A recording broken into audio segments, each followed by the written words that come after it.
Hey y'all, this is Redneck Man 350. I figured I'd make a video today on one of my various knives that I have. And today, for your YouTube viewing pleasure, I have a review on the USMC fighting styled knife. United States Marine Corps fighting knife. Or otherwise known as the K-bar. Now, when you get your K-bar, depending on which company you go through, or in my case, I just bought this straight from an Army surplus store, or at least so I was told. The knife was a gift for me. When you get your box,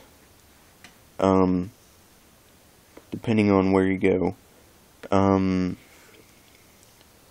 but anyway, my knife, on the box, it has a 2-scale, full-sized, it says blank, full-size cutout of the blade, and it's in the diagram. It tells you what the specs are, what the inches, how deep this is. It's a 15 and 32 seconds deep for the blood groove.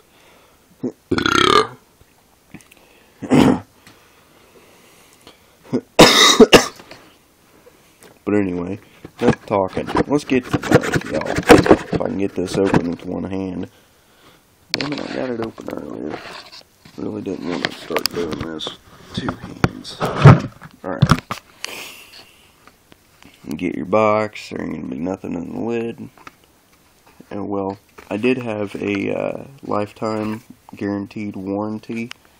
But anyway, when you get your knife, it's gonna come in this little plastic cardboard thing that's not really going to do anything. There's going to be some oil on your blade. That doesn't matter. It's going to have USMC pretty deeply pressured into the blade. And then it's going to have K-bar. Olean NY, I guess NY stands for New York. Of course, I'm a redneck, so who really cares?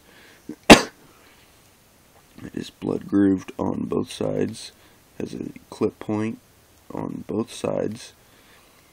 I'm assuming that this is some sort of kind of like a Duracoat finish. I'm not real for sure, but it scratches really easy. The blade takes quite a bit for this blade to rust. I didn't have the choice of getting serrated edges. I really wouldn't have, looking back on it, I would not have gone back with serrated. These things dull so quick, and I've spent like hundreds of dollars in sharpeners to try and get this back to what it used to be, but I can't. But anyway, I'm going to talk a little bit about how the knife is made. When you get the knife, it's made out of 1,000 something surgical steel. I mean, it's some pretty tough shit. But anyway, you get these leather rings. Now, I'm not sure if my camera, you see that one band that's darker than the rest? Anyway, this is all leather through here that's been put on little itty bitty rings, punched out and then put on here, and then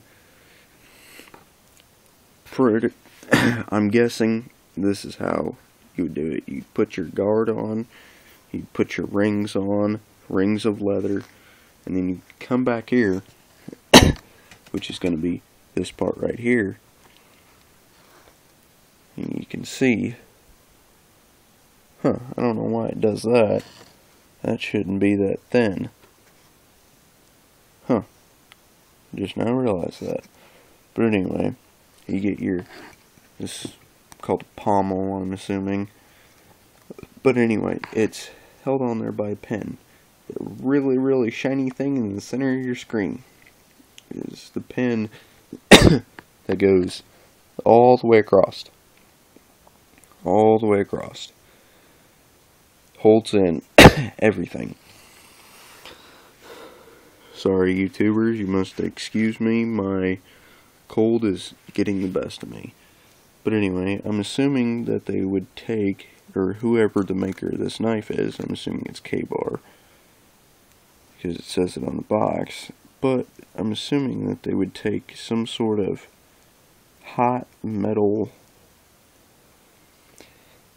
or some sort of heated up metal piece to burn this down. Because, I mean, when you really look in there, I mean, how else would you get leather to be like that?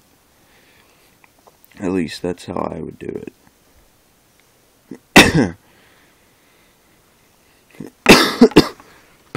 And, of course, you'll get a leather case.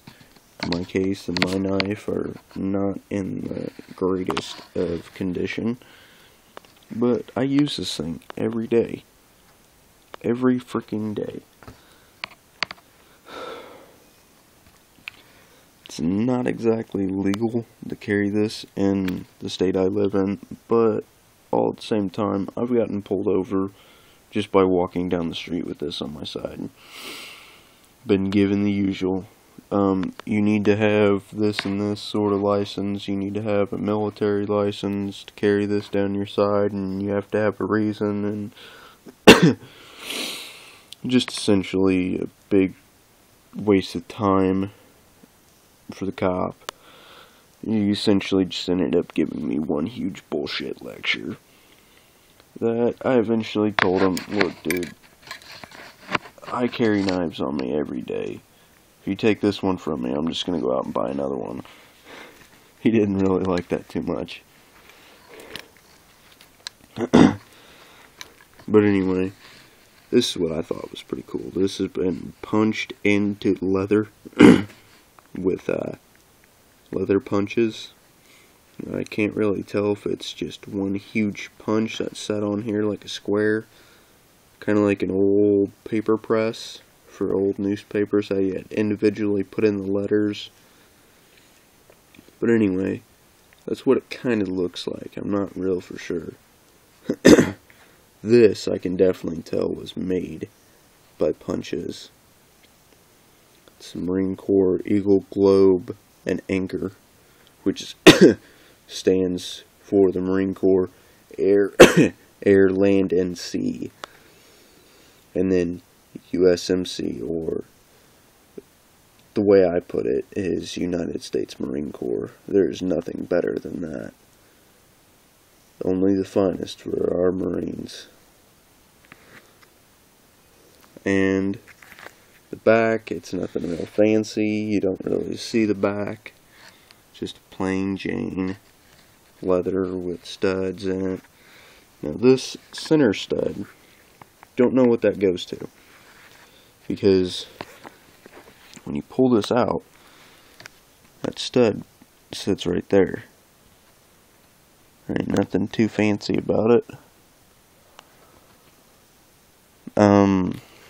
One of the things that I did not like about this is, I know Ka-Bar's, the knives are made in America, but this leather sheath is not made in America. Okay, I rate my knives on a scale of 1 to 10. Alright, 1 to 10. Alright, out of a 1 to a 10, I give this thing an 8. An 8 simply because I like all of my stuff to be made in America. No exemptions whatsoever. And the only reason why I give this thing an 8 is because of the sheath. The sheath is leather. Leather eventually, one, it'll rot over years and years of use. especially if you take this thing out in the woods, like I've been doing with it for the past 2 years. 2, it's not made in America. I mean, granted, it's leather, but it's not genuine American-made leather.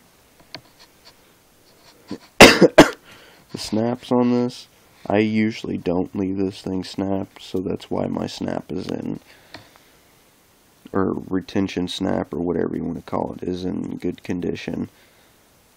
Well, that's pretty much it, y'all. Oh yeah, and by the way, this thing makes an excellent self-defense weapon against coyotes.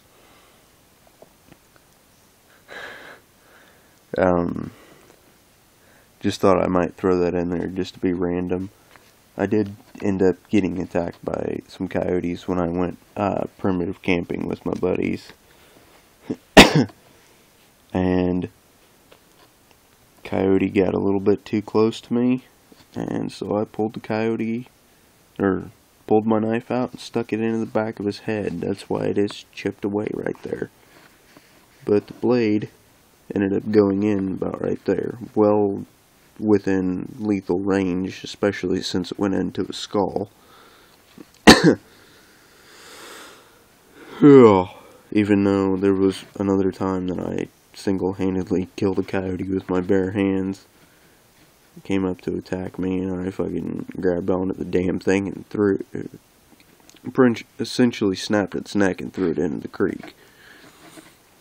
And managed to freak out my girlfriend. She ended up dumping me the next day. But anyway, enough of this random ranting on. Y'all YouTubers have a good day. I gotta give a big shout out to one of my subscribers, Big Daddy Hoffman 1911. I'm sorry if I'm not pronouncing it right. Keep them videos coming. I really look forward to seeing more videos that you're going to put up there. Other than that, have a good day, y'all.